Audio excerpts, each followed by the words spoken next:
എല്ലാവർക്കും നമസ്കാരം. മലപ്പുറം ആലത്തൂർപ്പടി വടക്കേപ്പുറം എന്ന സ്ഥലത്താണ് ഞാനുള്ളത്.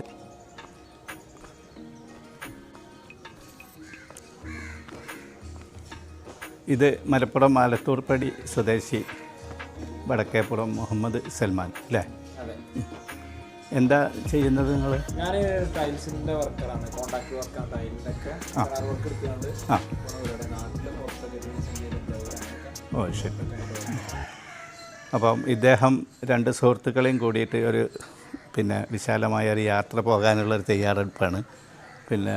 ഏകദേശം 150 ദിവസം നീണ്ടു നിൽക്കുന്ന ഒരു കേരള യാത്ര, അതിൻ്റെ അപ്പുറം നേപ്പാൾ, ഭൂട്ടാൻ ഒക്കെയാണ് അവരുടെ ലിസ്റ്റിലുള്ളത്. അപ്പോൾ അതിനു വേണ്ടി അദ്ദേഹം ഒരു വണ്ടി തന്നെ പ്രത്യേകം തയ്യാറാക്കിയിട്ടുണ്ട്. അപ്പോൾ വണ്ടീൻ്റെ കാഴ്ചകളൊന്ന് കാണാം. അപ്പോൾ ഈ വണ്ടിയിലാണ് ഇദ്ദേഹം രണ്ട് സുഹൃത്തുക്കളും കൂടിയിട്ട് യാത്ര പോകുന്നത്. ഇത് 2009 മോഡൽ കുട്ടി ഡീസൽ വണ്ടിയാണ്. യാത്രയ്ക്ക് വേണ്ടി ഇപ്പം പ്രധാനമായും എന്തൊക്കെ ചെയ്തത്? ഇതിലിപ്പോൾ പ്രധാനമായിട്ടും കൊടുത്തുള്ളതെന്ന് വെച്ചാൽ നമുക്ക് കടന്നിറങ്ങാൻ വേണ്ടി മെയിനായിട്ട് ഇതിൻ്റെ സീറ്റ്, പുഷ് ബാക്ക് സീറ്റാണ് ഇതിന് വരുന്നത്. ശരി. ഈ സീറ്റ് അല്ലേ? അതായത് കാറിൻ്റെ ഒക്കെ സീറ്റ് മാതിരി ആക്കി. ഇതിന്റെ ഫ്രണ്ട് സീറ്റ് ഇതാണ്. ഇത് നമുക്ക് ആവശ്യമനുസരിച്ച് അത് ശരി. ഇപ്പോൾ രാത്രി എവിടെയെങ്കിലും ടെന്റിൽ കടന്നിറങ്ങാൻ കഴിയില്ല എന്നുണ്ടെങ്കിൽ ശരി, അത്യാവശ്യം ഒന്ന് കിടക്കാനൊക്കെ ഉള്ള ഒരു സൗകര്യത്തിലാണ്. ഇത് ഇതുപോലെ ബാക്ക് സീറ്റും തന്നെയാണ്, പുഷ് ബാക്ക് അല്ല, കാറിന്റെ സീറ്റ് തന്നെ കൊടുത്തിട്ടുണ്ട്. ശരി, ഓക്കെ. പിന്നെ നമ്മള് ഫ്രണ്ടില് ഇവിടെ ഒരു ഫാന് കൊടുത്തിട്ടുണ്ട്. ഇത് ഇവിടെ ഇതൊരു മൊബൈലിന്റെ നാവിഗേഷൻ ഒക്കെ ചെയ്യാൻ വേണ്ടി ഇവിടെ ചെറിയൊരു ബർത്ത് സാധാ എല്ലായിടത്തുള്ള പോലെ ഉള്ള ലൈറ്റ്സും കാര്യങ്ങളും ഇതാകൊണ്ട് ഇവിടെ ഒരു ബോക്സ് കൊടുത്തിട്ടുണ്ട്. അതിന് തൊട്ട് താഴെ ബോക്സ് കൊടുത്തിട്ടുണ്ട്. അതൊക്കെ സാധനങ്ങൾ സൂക്ഷിക്കാൻ വേണ്ടിയിട്ടുള്ള. ഇതാ ഇവിടെയാണ് മിനറൽ വാട്ടർ ഒക്കെ ഉള്ള ബോട്ടിലൊക്കെ ഉള്ളത്. ഇത് കയ്യിനും ആക്സിലേറ്റർ ഉണ്ട്, ഇതിന് കാലിനും ആക്സിലേറ്റർ ഉണ്ട്. ശരി. അത് നിങ്ങൾ എക്സ്ട്രാ ചെയ്താണോ? എക്സ്ട്രാ ചെയ്ത ഡബിളാണ്. ശരി. പിന്നെ ഈ ടൈപ്പ് വണ്ടിക്കൊക്കെ സാധാരണ കാൽമലാണ് ക്ലച്ച് വരിക. അതൊക്കെ ഞങ്ങൾ കൈമലോട്ട് ആക്കിയിട്ടുണ്ട്. ശരി. ഒക്കെ യാത്രാ സൗകര്യം സേഫ്റ്റിയൊക്കെ നോക്കിയിട്ടില്ല. പിന്നെ ഇതിൽ വരുന്നത് ഇതാകുമ്പോൾ ബാക്കിൽ ഒരു ഫാന്. ഇത് ബാക്കിൽ നമ്മൾ ആവശ്യത്തിന് വേണ്ടിയിട്ട് കൊടുത്തിട്ടുണ്ട്. ബാക്കിൽ ഫാന്.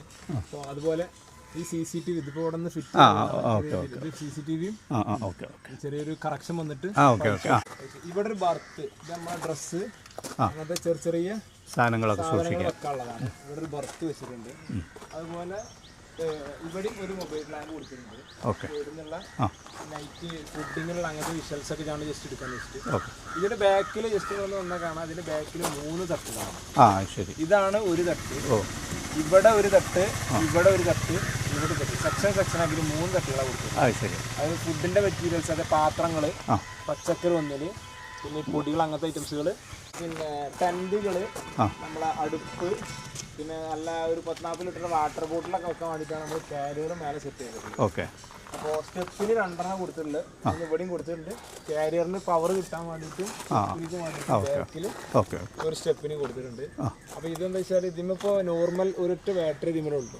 അപ്പോൾ ആ ഒരു ബാറ്ററി കൊണ്ട് നമുക്ക് രാത്രി ഒരു 6 മണി മുതൽ 10 മണി വരെ ഫുഡ് വെക്കലും അങ്ങനത്തെ കാര്യങ്ങളൊന്നും കൊണ്ടുപോകാൻ കഴിയില്ല. ഈ ഫ്ലഡ് 2 ഫ്ലഡ് ഉണ്ട് കാണിക്കാം. അപ്പോൾ ഇതിന് നല്ലൊരു കറണ്ട് വേണം. അപ്പോഴാണ് സോളാർ സിസ്റ്റം നമ്മൾ ആലോചിക്കുന്നത്. അങ്ങനെയാണ് ഈ സോളാർ നമ്മൾ വെക്കുന്നത്. അതായത് പുറത്തുള്ള ആവശ്യത്തിന് വേണ്ടി മാത്രമാണ് സോളാർ സിസ്റ്റം. ഇതിന്റെ ലൈറ്റിങ്ങും CCTV, 2 ഫാന്, ഫ്ലഡ് ലൈറ്റ്, ഇങ്ങനത്തെ കാര്യത്തിനാണ് നമ്മൾ സോളാർ വെച്ചിട്ടുള്ളത്. രാത്രിക്കത്തെ ആവശ്യമാണ് മെയിനായിട്ട്. അപ്പോൾ അതായത് പകലത്തെ ഓട്ടത്തിൽ ചാർജ് ആവും. പകലത്തെ ഓട്ടത്തിൽ ഫുള്ള് ചാർജ് ആവും. ഇങ്ങനെയുള്ള 2 ലൈറ്റ് ഇത് നമ്മൾ നൈറ്റിന്റെ രാത്രി ഇങ്ങനത്തെ 2, ഒന്ന് ഇതിൻ്റെ ഇവിടെ ഉണ്ട്, ഒന്ന് ഇതിൻ്റെ ഉള്ളിലുണ്ട്. ഈ വണ്ടിന്റെ ഡിസൈനൊക്കെ നിങ്ങൾ സ്വന്തമായിട്ടാണോ ചെയ്തത്? ഇത് നമ്മൾ സ്വന്തമായിട്ട് ഐഡിയ ഒക്കെ നിങ്ങൾ തന്നെ? ഫുൾ ഐഡിയ നമ്മൾ ഇതിന് ചെറിയൊരു രീതിയിൽ വർക്ക് എടുത്തിട്ട് ചെറിയ സെറ്റപ്പിൽ പോകാമെന്ന് വിചാരിച്ചതാണ്. പക്ഷെ നമുക്ക് നമ്മളെ നാട്ടിൽ നിന്ന് നമ്മുടെ സുഹൃത്തുക്കൾ, നമ്മളെ മലപ്പുറത്ത് ടോട്ടൽ നമ്മളെ ഈ നാട്ടിൽ നിന്നും വടക്കേപ്പുറത്തും മേൽമുറിൽ ഭയങ്കര സപ്പോർട്ടാണ്. ഇങ്ങനത്തെ നമ്മൾ എന്തൊരു എക്സ്പെരിമെന്റ് ചെയ്യുമ്പോഴും ഭയങ്കര സപ്പോർട്ടാണ്. പിന്നെ ഒരുപാട് പരിപാടി നമ്മൾ ചെയ്യുന്നുണ്ട്. അപ്പോൾ ഇങ്ങനെ സ്റ്റാർട്ട് ചെയ്തപ്പോൾ ചെറിയ രീതിയിൽ തുടങ്ങിയതാണ്. പക്ഷെ പിന്നെ ആളുകൾ ഇത്രയും പോവല്ലേ, നമുക്ക് സൗകര്യങ്ങൾ കൂട്ടാന്ന് പറഞ്ഞിട്ട് എല്ലാം അതായത് നിങ്ങളെ പ്രതീക്ഷന്റെ മേലെ പോയി. ഈ വണ്ടിമ്മ നിലവിൽ ഒരു 1 ലക്ഷം രൂപയുടെ മേലെ ആക്സസറീസ് ഒക്കെ കൂടി ചെയ്തു അല്ലേ? ഒന്നാവില്ല, ഒന്നിന്റെ മേലെ എന്തായാലും പോയിട്ടുണ്ടാവും. അതെല്ലാം സ്പോൺസർമാരാണ്. ഒരു 80% വർക്ക് സ്പോൺസർഷിപ്പിലാണ്. അതായത് നിങ്ങളെ ഫ്രണ്ട്സിന്റെ ഒക്കെ നല്ല സപ്പോർട്ട് കൊണ്ടാണ് ഇപ്പോൾ ഫ്രണ്ട്സ്, പുറത്തുള്ള ഫ്രണ്ട്സുകൾ എല്ലാവരും ദിവസേന വിളിക്കുന്ന ആളുകളാണ് എല്ലാം. ശരി. അപ്പം യാത്രയിലും അവരുടെ എല്ലാ സപ്പോർട്ടുകളും ഉണ്ടാവും. യാത്രയിലിപ്പോൾ നമ്മളിപ്പോൾ സാധാരണക്കാരല്ലേ, ഞാൻ ടൈൽസിന്റെ സാധാ വർക്കറാണ്. ഞാനിപ്പോൾ ഈ നാട്ടിൽ നിന്ന് നമ്മളിങ്ങനെ പോകുമ്പോൾ നമ്മൾ വീട്ടിൽ തന്നെ നല്ലൊരു എമൗണ്ട് കൊടുത്തിട്ട് വേണം പോകാൻ, വീട്ടിലെ ചെലവ് കാര്യം.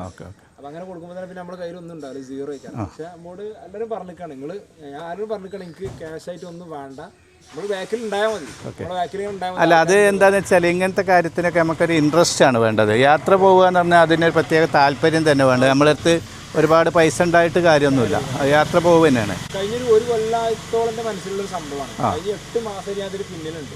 ശരി. ഇതിന്റെ വർക്കിന്റെ അടി കൂടെ നമ്മൾ ഇതിന്റെ ഓരോ കാര്യങ്ങൾ നടത്തുന്നുണ്ട്. നിങ്ങളെ പിന്നെ പഴയ യാത്രാ എക്സ്പീരിയൻസ് മെയിനായിട്ട് എന്താ ഉള്ളത്? ഒരുപാട്. കാരണം ഞാനിത് ഒരു 8 മാസം മുന്നേ ഞാൻ ആദ്യമായിട്ട് ഈ ഓട്ടോറിക്ഷ അന്ന് ഈ ഒരു സെറ്റപ്പ് ഒന്നും ഇല്ല, ഒരു സ്റ്റെപ്പിന് ടയർ പോലും ഇല്ലാണ്ട് മൊട്ട ടയർ ഞാൻ ഊട്ടി പോയിട്ടുണ്ട്. അത് ഊട്ടി പോയി അന്ന് ഒരുപാട് ആൾക്കാർ പറഞ്ഞു നടക്കൂല, ഊട്ടി പോലും പറ്റില്ല എന്ന് പറഞ്ഞു. അപ്പൊ അങ്ങനെ നമുക്ക് നടക്കൂല എന്ന് പറയുമ്പോൾ നടത്താനുള്ള ഒരു ക്യൂരിയോസിറ്റി, അതോടുകൂടി ഒരു പ്രചോദനമായി.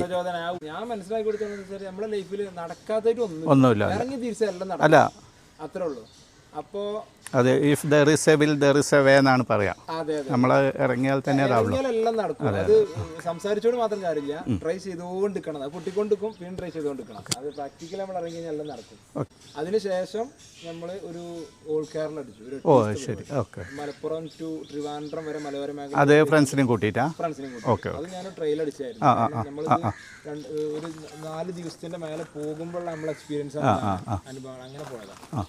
അപ്പോൾ അങ്ങനെ പോയിട്ട് പിന്നെ അത് നമ്മൾ തീരദേശ സിറ്റി മേഖലകളിൽ കൂടെ തിരിച്ച് കോഴിക്കോട് പോയി മലപ്പുറത്ത് പോയിട്ട് അതൊരു ടീസ്റ്റ പരിപാടിയായിരുന്നു. അതിൻ്റെ എക്സ്പീരിയൻസ് ആണ് പിന്നെ വണ്ടിമേ കുറച്ചൊരു സെറ്റപ്പ് ആക്കാമെന്ന് വിചാരിച്ചത്. അപ്പോഴും ഈ ലെവൽ നമ്മൾ പ്രതീക്ഷിച്ചിട്ടില്ല. അപ്പോൾ ഈ പുതിയ യാത്ര എങ്ങനെയൊക്കെ ഞങ്ങൾ ഒരു ഡിസൈൻ ചെയ്തത്, എവിടുന്ന് തുടങ്ങി എവിടെയൊക്കെയാണ്? നമ്മൾ യാത്രൻ്റെ ഒരു മാപ്പ് എന്ന് പറയുന്നത് നമ്മൾ ചിന്തിക്കണമെന്ന് വെച്ചാൽ നമ്മൾ മലപ്പുറത്ത് നമ്മൾ താഴെ എല്ലാവരും മേൽഭാഗത്തേക്കാണ് പോകാറുള്ളത്, നമ്മൾ താഴെ ഭാഗത്തേക്കാണ് പോകുന്നത്. അതായത് കൊച്ചി, ട്രിവാൻഡ്രം, കന്യാകുമാരി അങ്ങനെ പോയി തമിഴ്നാടിൽ നിന്ന് നേരെ നമ്മൾ ചെന്നൈ വഴി ബാംഗ്ലൂർ കയറും, ബാംഗ്ലൂർ വഴി ആന്ധ്രാപ്രദേശ് അതായത് ഹൈദരാബാദ് കയറും, ഹൈദരാബാദ് കയറിയിട്ട് അവിടെ നേരെ വിശാഖപട്ടണം വഴി ഒറീസ കയറും. ഒറീസ കയറിയാൽ പിന്നെ അവിടെ നിന്ന് നോർത്ത് ഈസ്റ്റിക്കാണ്.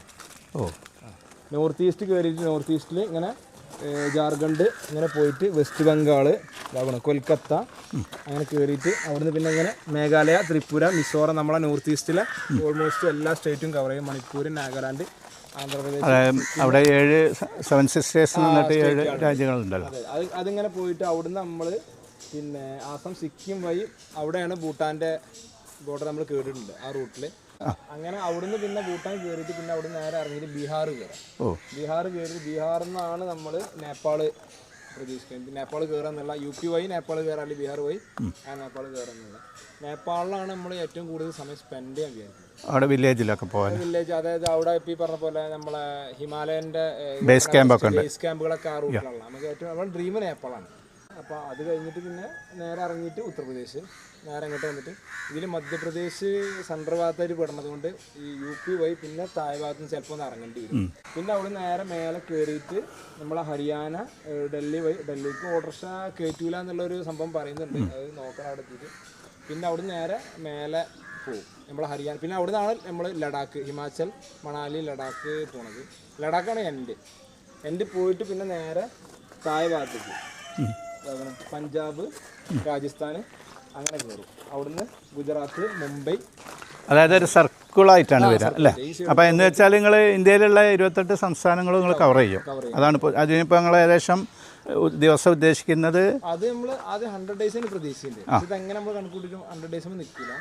അപ്പോൾ ഇൻഷാല്ലാ ഇതുണ്ടെങ്കിൽ 150 ഡേയ്സാണ് ഇപ്പോൾ നിലവിൽ. ഏകദേശം അങ്ങനെ നമ്മൾ കണക്കൂട്ടിട്ട് ചെറിയ മാറ്റങ്ങൾ വന്നേക്കാം, അങ്ങോട്ടും ഇങ്ങോട്ടൊക്കെ വരാൻ ചാൻസ് ഉണ്ട്. പിന്നെ ഗുജറാത്ത്, മഹാരാഷ്ട്രയിൽ അരിയർ ഫോർട്ട് അങ്ങനത്തെ കുറച്ച് പ്ലേസ് കയറിയിട്ട് പിന്നെ നേരെ കർണാടക, ഗോവ, കർണാടക വഴി നമ്മൾ കേരളം. ഇന്ത്യയിലെ സംസ്ഥാനങ്ങൾ കഴിച്ചിട്ട് മെയിനായിട്ട് പുറത്തായിട്ട് ഉദ്ദേശിക്കുന്നത് നേപ്പാളും ഭൂട്ടാനുമാണ് ഇപ്പോൾ ഉദ്ദേശിക്കുന്നത് അല്ലേ? പിന്നെ നിങ്ങളെ കൂടെ 2 സുഹൃത്തുക്കളുണ്ട് എന്ന് പറഞ്ഞു, ആരൊക്കെയാണത്? അതെ, നമ്മളെ 2 സുഹൃത്തുക്കൾ നമ്മളും പോരുന്നത്. അത് നമ്മളൊരു വീഡിയോ ചെയ്ത് ഗിവ് എ മോഡൽ ആർക്കെങ്കിലും യാത്രനോട് അത്ര കിക്കുള്ള ആൾക്കാർക്ക് ഇത് നടക്കുള്ളൂ, ഇത്ര ദിവസമുള്ള പരിപാടിയില്ല. നമ്മുടെ നാട്ടിലെ സുഹൃത്തുക്കളൊന്നും കൊണ്ടൊരു കാര്യമില്ല. ഇതിനൊരു പേയ്മെന്റിന്റെ വിഷയങ്ങളും ഇത്രയും ദിവസം വീട്ടിൽ നിന്ന് മാറിയിരിക്കണം, ഇത്രത്തോളം തലക്ക് കിക്കുവാണ്, യാത്രനോട് കിക്കുവാണ് അങ്ങനത്തെ ആൾക്കാർ. അപ്പം അങ്ങനത്തെ ആളുകളുടെ മെസ്സേജുകൾ നമ്മൾ വീഡിയോ ചെയ്തിരുന്നു. അതിൽ 1000ഓളം കോളുകൾ വന്നതിൽ നമ്മൾ അവരോട് നിരന്തരമായിട്ട് സംസാരിച്ചിട്ട് അവരെ വീട്ടിൽ പോയിട്ട് കാര്യങ്ങൾ സംസാരിച്ചു. അങ്ങനെ 2 പേരാണ് സെലക്ട് ചെയ്ത്. അതൊന്ന് ജവാദ് എന്ന് പറഞ്ഞ നമ്മുടെ സുഹൃത്താണ് കൊണ്ടോട്ടിയുള്ള, ഓക്കെ. നമ്മൾ തിരൂര് പുത്തനത്താണ് സ്വദേശിയുള്ള ഇബ്രാഹിം എന്ന് പറഞ്ഞ അവരൊക്കെ ഇവിടെ വന്ന് നമ്മളെ വീട്ടുകാരെ സംസാരിച്ച് അവരെ വീട്ടിൽ പോയി അവരുടെ കാര്യങ്ങൾ സംസാരിച്ചിട്ടാണ് ഒക്കെ സെറ്റിൽ ആക്കിയത് അങ്ങനത്തെ കാര്യങ്ങൾ. നിങ്ങളെ ഏജ് ഗ്രൂപ്പുകാർ തന്നെയാണോ? ഒക്കെ ഈ ജവാദ് എന്ന് പറഞ്ഞ 25 വയസ്സാണ്, എനിക്ക് 29 വയസ്സ് കഴിഞ്ഞ് 30 വയസ്സാണ്, ഈ ഇബ്രാഹിം എന്ന് പറഞ്ഞ 33 വയസ്സാണ്. ഇവർക്ക് ഓട്ടോ 3 പേർക്കും നമ്മൾ 3 പേർക്കും ഓട്ടോ ഓടിക്കാൻ അറിയാം, ഫുഡ് ഉണ്ടാക്കുക, ലാംഗ്വേജ് അത് കാര്യങ്ങളൊക്കെ ഓക്കെയാണ്. അപ്പോൾ അതുകൊണ്ട് പിന്നെ പ്രശ്നങ്ങളൊന്നും ഉണ്ടാവില്ല അല്ല. യാത്രയിലാകുമ്പോൾ എന്തായാലും ഒരുപാട് വിട്ടുവീഴ്ച അങ്ങോട്ടും ഇങ്ങോട്ടൊക്കെ ചെയ്യേണ്ടി വരും എല്ലാ കാര്യത്തിലും. ഇന്ത്യയിലെ ഒരു 5-8 സ്റ്റേറ്റിൽ നിന്നാണ് ഇപ്പൊ നമുക്ക് മലയാളികളെ വിളിച്ചിട്ടുണ്ട്. ഓ ശരി. അപ്പോൾ അക്കോമഡേഷൻ്റെ കാര്യമൊന്നും പ്രശ്നം ഉണ്ടാവില്ല ഇല്ല എന്നുള്ള രീതിക്കാണ് വിളിച്ചിട്ടുള്ളത്. ഇപ്പൊ ഭൂട്ടാനിൽ നിന്നാണെങ്കിലും ഇപ്പൊ നേപ്പാളിൽ നിന്നാണെങ്കിലൊക്കെ കൂടുതലും മലയാളികളെ വിളിച്ചിട്ടുണ്ട്. വരുമ്പോൾ എന്തായാലും അറിയിക്കണം എന്നൊക്കെ കാര്യങ്ങൾ പറഞ്ഞിട്ട് നമ്മൾ ഈ വരുന്ന ഞായറാഴ്ച ഫെബ്രുവരി 9-ാം തീയതി നമ്മുടെ ആലത്തൂർപടി നമ്മൾ പഠിച്ച MMBT സ്കൂളിൽ വെച്ചിട്ട് രാവിലെ 10 മണിക്കാണ് നമ്മുടെ ഫ്ലാഗ് ഓഫ്. ഓക്കെ. നമ്മളെ നാട്ടിലുള്ള സുഹൃത്തുക്കള് പുറത്തുള്ള സുഹൃത്തുക്കൾ എല്ലാവരും വരാന്ന് പറഞ്ഞു. അതായത് വീട്ടിൽ നിന്ന് ഇറങ്ങി അവിടെ ചെന്ന് അവിടെ നിന്നാണ് യാത്ര പുറപ്പെടുകയാണ് പുറപ്പെടാന്നുള്ള രീതി അന്ന് അപ്പം തന്നെ അല്ലേ? 10 മണി ഫ്ലാഗ് ഓഫ് ചെയ്തോടുകൂടി യാത്ര തന്നെയാണ്. അറേഞ്ച്മെന്റ്സ് ഒക്കെ നമ്മുടെ നാട്ടിൽ നമ്മുടെ സുഹൃത്തുക്കൾ തന്നെയാണ് ചെയ്യുന്നത്. ഈ കാണുന്ന നമ്മളെ അയ്യൂബാക്കാന്റെ വാണ്ടർ ഗ്രൂപ്പ് എന്ന് പറഞ്ഞ നമ്മളെ യൂട്യൂബ് ചാനൽ സബ്സ്ക്രൈബേഴ്സിനോട് സുഹൃത്തുക്കളോട് നമുക്ക് പറയാനുള്ളത് ആ ഒരു ദിവസത്തേക്ക് ഞാൻ ക്ഷണിക്കുകയാണ്. നിങ്ങൾക്ക് നമ്മളെയും കാണാനുള്ള നമ്മുടെ വണ്ടിയുടെ സെറ്റപ്പുകൾ ഒരുപാട് ആൾക്കാർ ചോദിച്ചിരുന്നു കാണണം എന്നൊക്കെ പറഞ്ഞിട്ട്. അപ്പോൾ ഇൻഷാ അല്ലാഹ് ഇതുണ്ടാവട്ടെ. നമ്മളെ ഈ വരുന്ന 9-ാം തീയതി MMBT ഹൈസ്കൂൾ ഗ്രൗണ്ടിൽ വെച്ചിട്ടാണ് നമ്മൾ ഫ്ലാഗ് ഓഫ്. അപ്പോൾ അതിലേക്ക് എല്ലാവരും നമ്മൾ ക്ഷണിക്കുകയാണ്. ഓക്കെ. അപ്പോൾ ഇവിടെ ഇപ്പോൾ വീട്ടിൽ ആരൊക്കെ ഉള്ളത് നിങ്ങൾക്ക്? വീട്ടില് ആരുമില്ല, ഞാനും ഉമ്മയും മാത്രമേ ഉള്ളൂ. പിന്നെ 2 പെങ്ങന്മാരാണുള്ളത്, പിന്നെ 2 അളിയന്മാരും ആണല്ലോ. നമ്മുടെ ഫാമിലി എന്ന് പറഞ്ഞാൽ ചെറിയൊരു ഫാമിലിയാണ്, അൺമാരീഡ് ആണ്. പക്ഷെ നമ്മളെ വീട്ടിൽ നിന്ന് ഭയങ്കര സപ്പോർട്ടാണ്. ഫുള്ള് മെറ്റീരിയലുള്ള നമ്മളെ ഫുഡ് കാര്യങ്ങൾ അങ്ങനെ സാധനങ്ങളൊക്കെ ഒരുക്കണത് തന്നെ ഉമ്മയാണ്. എല്ലാ കാര്യങ്ങളും ബോക്സിലാക്കി സെറ്റാക്കി വെച്ചിരിക്കുകയാണ്. അപ്പോൾ ആ കേസിൽ പിന്നെ നമ്മളെ അയൽവാസികള്, നമ്മളെ ഫാമിലി, നൈബേഴ്സ് ഒക്കെ അത്രയും ഭയങ്കര അറ്റാച്ച്ഡ് ആയിട്ടുള്ള ആളുകളാണ്. നമ്മൾ ഇവിടുന്ന് പോയാലും ഇവിടുത്തെ കാര്യങ്ങൾ സ്മൂത്ത് ആയിട്ട് നടക്കും, അങ്ങനത്തെ പ്രശ്നങ്ങളൊന്നുമില്ല. ഒക്കെ അവർ നോക്കും, ഫാമിലി നോക്കും. ആ കേസിൽ നമുക്ക് ഭയങ്കര നമ്മൾ ഹാപ്പിയാണ്, നമ്മുടെ ലൈഫ് കൊണ്ട്. എല്ലാ കാര്യങ്ങളും ഉദ്ദേശ രീതിയിൽ നടക്കാൻ ദൈവം സഹായിക്കട്ടെ കേട്ടോ. പിന്നെ ഇടയ്ക്കിടയ്ക്ക് ബന്ധപ്പെട്ടുകൊണ്ടിരിക്കാം, പിന്നെ പരസ്പരം അങ്ങോട്ടും ഇങ്ങോട്ടും ഒക്കെ സഹകരിക്കാം കേട്ടോ. നമ്മൾ യാത്രയിൽ നമ്മളെ ആശയം എന്ന് പറയണത് നമ്മളൊരു ഇപ്പോൾ ഇന്ത്യയിൽ ഇപ്പോൾ ഈ വർഗീയത അങ്ങനെ ഒരുപാട് കാര്യങ്ങൾ നടന്നുകൊണ്ടിരിക്കല്ലേ. നമ്മൾ എല്ലാ സ്റ്റേറ്റുകളും എല്ലാ മതങ്ങളും ഒരുമിച്ച് കൂടുക, ഒരുമിച്ചിരുന്ന് സംസാരിക്കുക, സൗഹൃദങ്ങൾ പുതുക്കുക എന്നുള്ളതാണ്. അതിൽ ജാതി, മതം, പണം, പവർ ഒന്നുമില്ല. ഇന്ത്യ എന്നുള്ള ഒരു ആശയമാണ് നമ്മൾ ഉൾപ്പെടുത്തുന്നത്. ആയിക്കോട്ടെ. അപ്പം വീണ്ടും കാണും. ഇനി അടുത്ത പ്രാവശ്യം കാണുമ്പോൾ അല്ലെങ്കിൽ ചിലപ്പോൾ യാത്രയിൽ തന്നെ നമുക്ക് ഇവിടെ വെച്ച് ഒരു പക്ഷേ മീറ്റ് ചെയ്യാൻ പറ്റുകയാണെങ്കിൽ നമുക്ക് മീറ്റ് ചെയ്യാം. എല്ലാ വിജയങ്ങളും ആശംസിക്കുകയാണ്. Okay, thank you. ഓക്കെ.